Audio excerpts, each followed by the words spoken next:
Hello and welcome to the ParentNet podcast by Focus on the Family Singapore. In each podcast, we'll be tackling questions that parents are asking about family life, parenting, work life, and so much more. So join us on this journey of discovery together.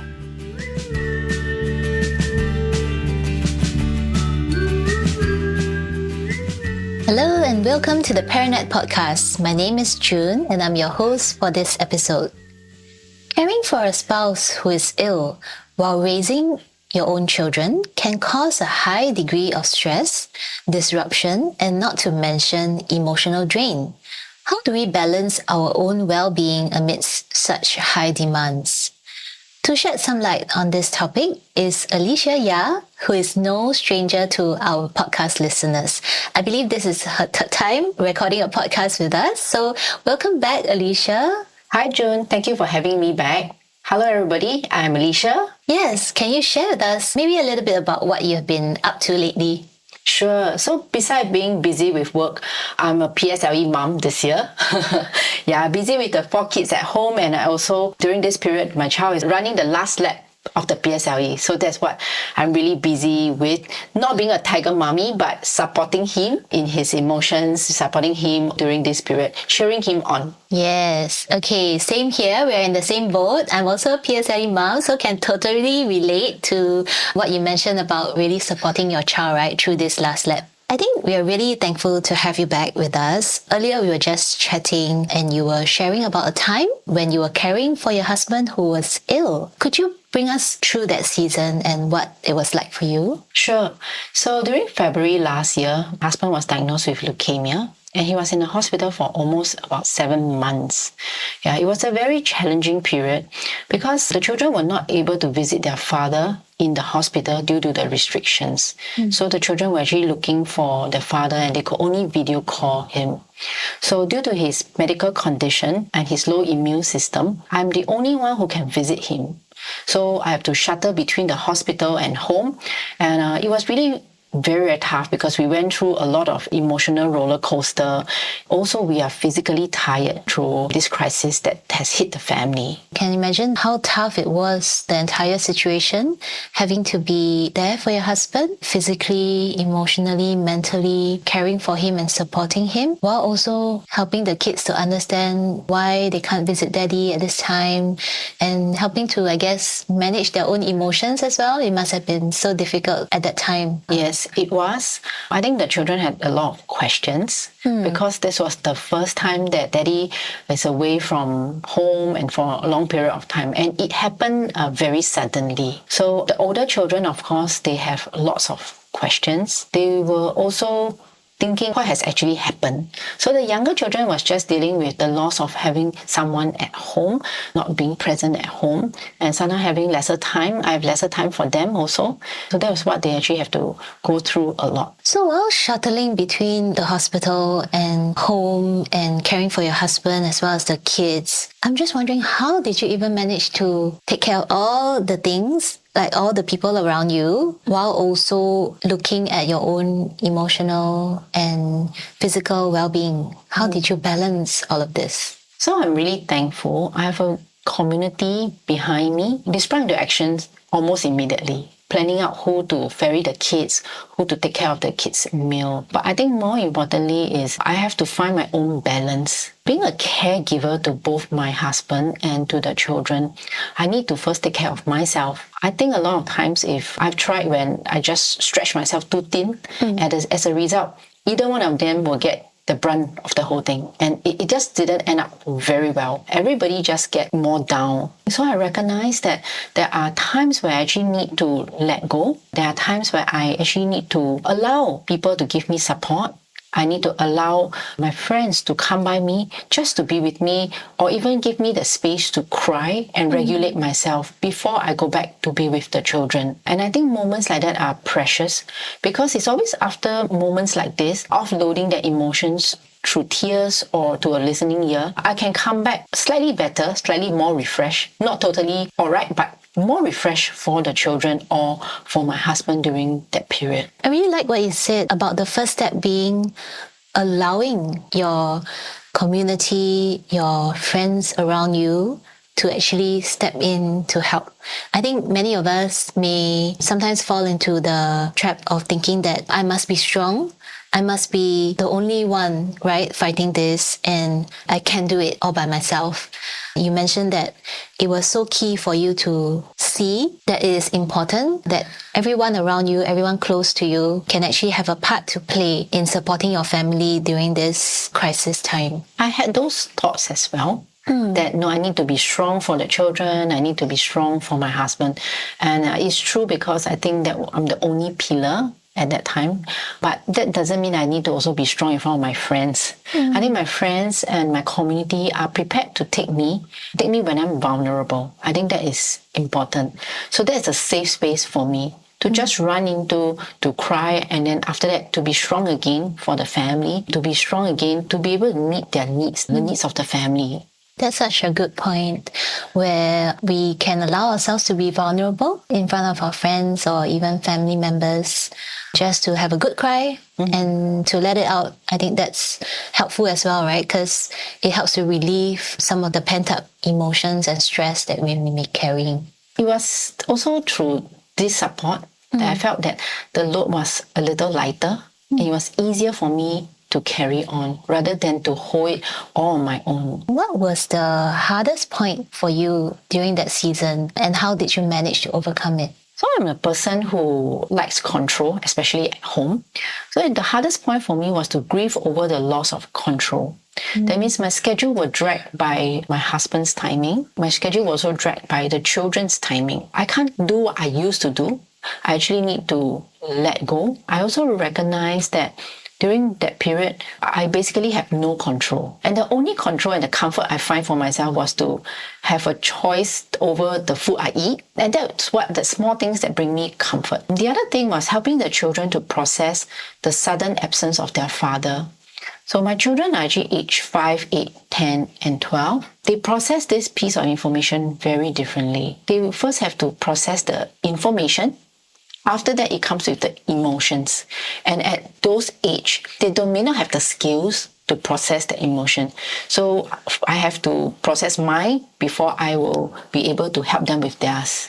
So that was what's hard. Wow, I think you touched a raw nerve there when you mentioned loss of control, because I found myself like having to gulp during that point when you mentioned that. And I think for many of us Singaporeans, we are so used to being in control of our lives, down to the detail of when is the next enrichment class my child needs to go to, what needs to be done before 6 p.m. tonight. Everything is kind of like in our minds and automated in our lives as well.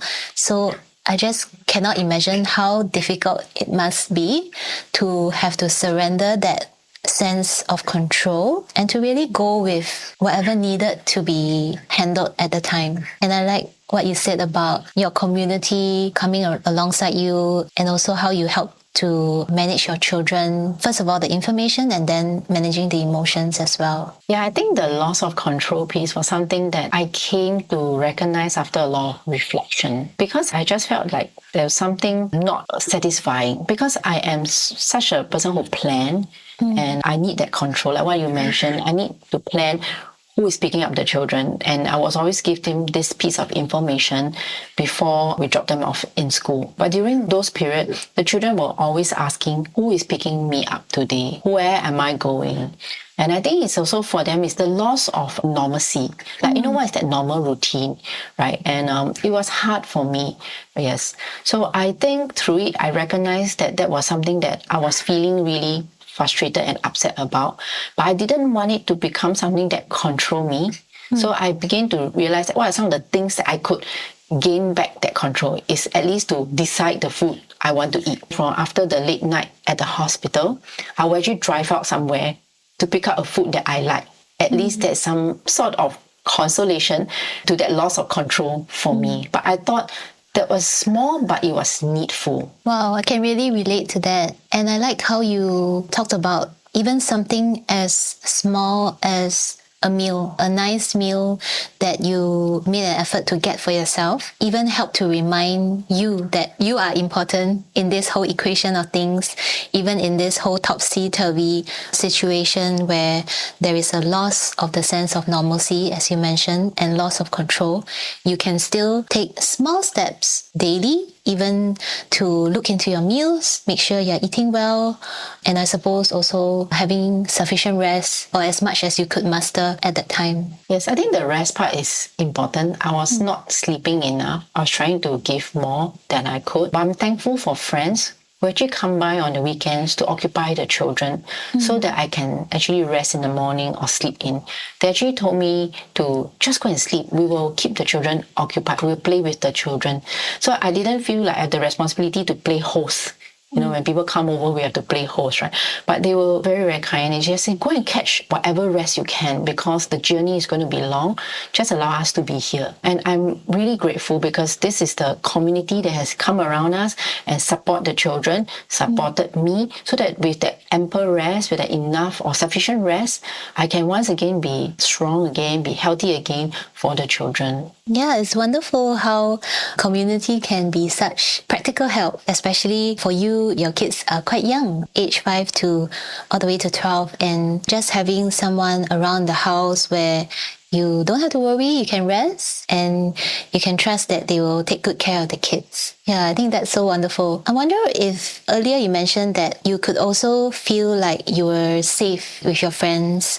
You could cry and you could just be real in front of them. You did not have to put up a front. If let's say we have a listener who might also be struggling with some issues at home and wanting to develop this community, I wonder what's like a first step that they can take. So I think in Singapore, we have a lot of helplines that people can pick up the phone and call. I also think that whether the faith community is another place that you can get help.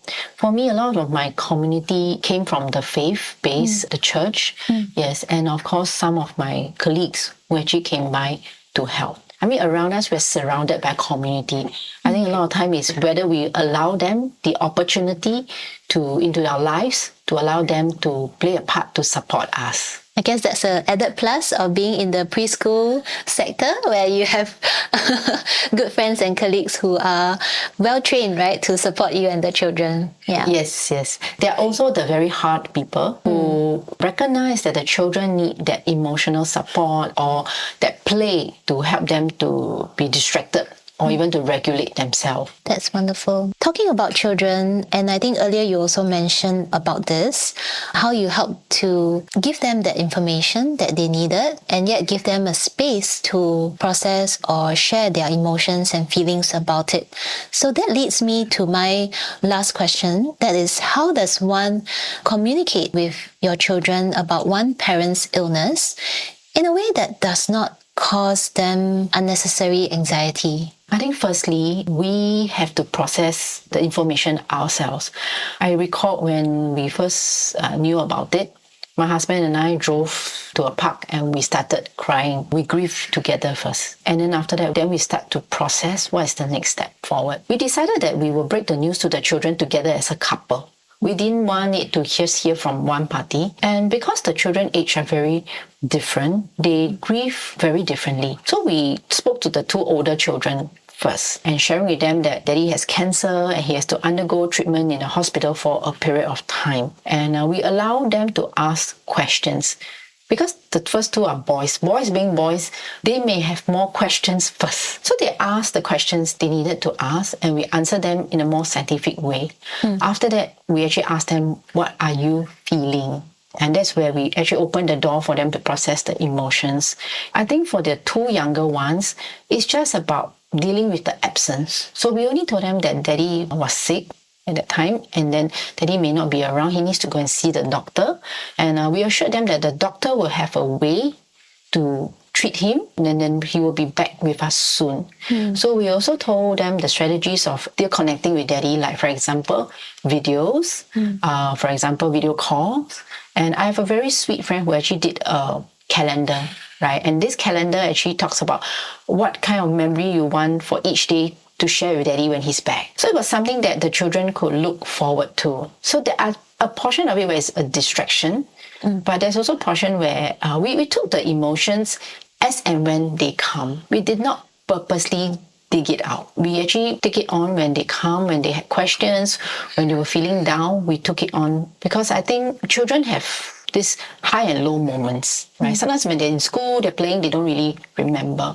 Yeah, but when they're back home, they might have some of these questions. We also alerted the school counselor, the form teachers to help support them and to watch out for any signs that might point towards them feeling emotionally down. Yeah, so we want to pick up some of these signs. Yeah, so the approach we took was not so much of like sitting them down to process the emotions, but to watch out for signs and to address it when it comes. I think that's so helpful, and it sounds like you and your husband were so intentional as to even thinking about how you would tailor the information and the news to your older children and then to your younger ones, knowing that there is a difference in how they might have the maturity to process, right, the level of information, as well as even their emotions, as you mentioned, with a more of a as it comes approach. I thought it was really great that you also even took the step to get some support in the school system so that their form teachers or even school counselors are aware of the family situation at the time. Yes, I think we also recognize that to break the news to 4 children, we may not be sensitive to individual needs at that time. So breaking up into 2, it might be easier as well. Really holistic way that you thought through all this. I think it's been so insightful, even for myself, listening to you and having this conversation. And I'm really thankful that you are able to be here with us to share about your story, to share about how you dealt with this family crisis as well. Before we let you go, I'm wondering if you have any last words of encouragement that you would like to leave with our listeners out there who may be experiencing similar or slightly different struggles in the home or when it comes to the topic of self-care. I always believe that you need to be emotionally stable, especially when you're taking care of children or a sick spouse. So don't feel guilty if you need a break or you need time for self-care or even for a good cry. Right.